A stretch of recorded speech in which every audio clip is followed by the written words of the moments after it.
Bună seara! Bună seara! Operatoarea 75 de la Rom Telefon vă deranjează. Sunteți 5142? Da, da. Ce familie sunteți? Pricop. Doamna Pricop? Domnișoara, mămica nu este acasă, este la țară. Sunteți fata? Da. Da, pentru că nu-mi dădeam seama după voce dacă sunteți fată sau băiat. Uitați despre... Da, sunt fată. Sunteți fată, da? Da. Ați câștigat un premiu la noi la Rom Telefon. Da, dar cum să câștig? Că n-am participat la niciun concurs. Toate numerele Rom Telefonului din țară au fost vârâte într-o urnă și președintele nostru, domnul Nicos Kazantzakis, v-a extras pe dumneavoastră, adică numărul dumneavoastră de telefon. Și ce am câștigat, normal? Aveți buletin? Da, am buletin. Ce vârstă aveți? 18 ani. 18 ani. 2 secunde să completez aici un folder. Lucrați undeva? Învățați? Sunt elev în clasa 12. Îmi puteți da o serie și un număr de buletin?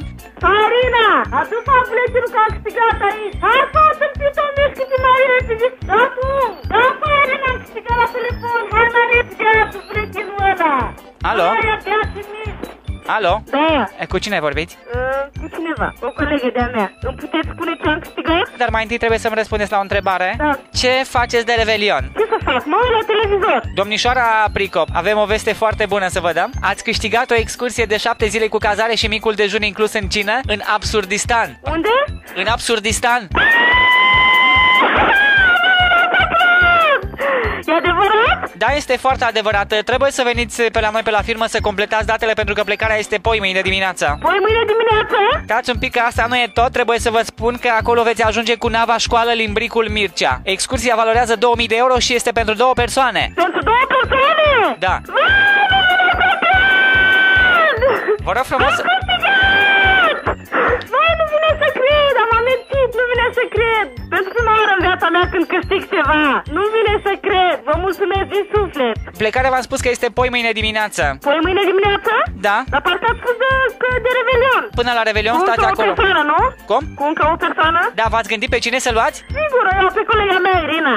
Doamnă, Da? dar părinții mei nu-s acasă. Dar nu știți când vin? Păi nu știu, o plecat la țară să stai porcul. Și nu știți, n-aveți idee când ajung? Nu știu, nici n-am pașaport. Și atunci ce facem? Nu s-ar putea mai bine să-mi dați banii? Adică contravaloarea pe excursie? Da, da, nu-i mai bine așa? Telefonul pe numele cui este trecut? Pe numele tatălui meu. În cazul acesta avem nevoie de o cerere în care să solicite tatăl dumneavoastră, notați undeva pe o bucată de hârtie, contravaloarea excursiei cu Limbricul Mircea. Limbricul Mircea? Da, așa se cheamă nava, în Absurdistan, lângă Pakistan. E o zonă foarte frumoasă în India. Da, da, am înțeles. Ați reținut?